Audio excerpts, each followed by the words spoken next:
धनबाद रणधीर वर्मा चौक पर BCCL apprentice बेरोजगारों ने रणधीर वर्मा चौक पर धरना दिया। बीसीसीएल प्रबंधन मनमाई रवैया अपना रही है। हमारी बातों को अनसुना कर सिर्फ आश्वासन ही दिया जा रहा है। बता दें कि पिछले दफा जून माह में स्थानीय सांसद पीएन सिंह की मौजूदगी में इनके द्वारा पिछले 54 दिनों से की जा रही थी महाधरना को प्रबंधन ने वार्ता कर समाप्त करवाया था और अगस्त तक सभी को रोजगार देने का वादा किया था। ये बेरोजगार अब सरकारी नौकरी नहीं बल्कि आउटसोर्सिंग कंपनियों में ही रोजगार देने की मांग कर रहे हैं। लेकिन बीसीसीएल प्रबंधन अपने यहां से प्रशिक्षण प्राप्त करने वाले अप्रेंटिस प्रशिक्षुओं को रोजगार देने में आनाकानी कर रही है, वह भी उस वक्त जब बीसीसीएल में मैन पावर की भारी कमी है। अप्रेंटिस महासंघ के सूरज कुमार ने मीडिया को बताया कि पिछले 9 दिनों से कोयला भवन में सैकड़ों की संख्या में रोजगार अप्रेंटिस धरने पर बैठे थे, लेकिन वहां की विशेषता प्रबंधन किसी भी तरह का कोई भी पहल और वार्ता नहीं किया, जिसके बाद आज धनबाद के रणधीर वर्मा चौक पर केंद्र सरकार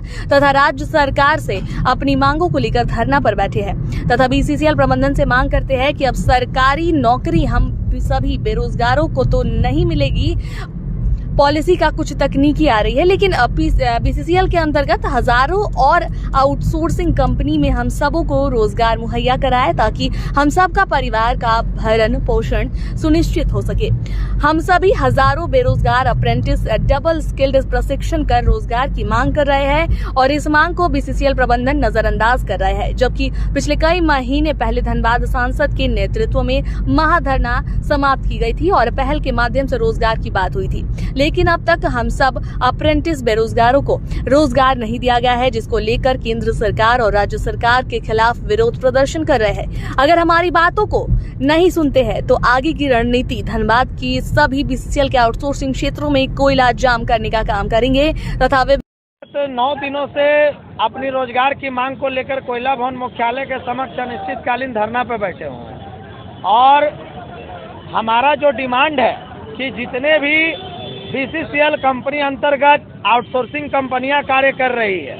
उसमें हम लोग बीसीसीएल प्रबंधन से 2 वर्षों से रोजगार की मांग करते आ रहे हैं, जबकि बीसीसीएल प्रबंधन पूर्व में 54 दिन का धरना तोड़वा के 15 अगस्त तक रोजगार देने की बात कही थी। लेकिन अब इतने दिन बीत जाने के बाद लगातार हम लोगों को कोयला भवन का चक्कर लगाना पड़ रहा था, जिसको हम लोग थक के हार मान के गुहार लगा के थक चुके थे और हम लोगों का पारिवारिक स्थिति भी काफ़ी दयनीय थी, जिसको हार के हम लोग प्रदर्शन कर रहे हैं और हम लोग सरकार प्रबंधन से मांग कर रहे हैं कि हम लोग बीसीसीएल से 1 वर्ष का दुर्गम स्थान में प्रशिक्षण प्राप्त करके डबल स्किल्ड होके इस आज़ाद भारत में बेरोजगार घूम रहे हैं। न सरकार आज तक अप्रेंटिस पे कोई पॉलिसी बनाई, न बीसीसीएल कोल इंडिया मैनेजमेंट बनाई। तो हम लोग यही मांग करते हैं कि जितने भी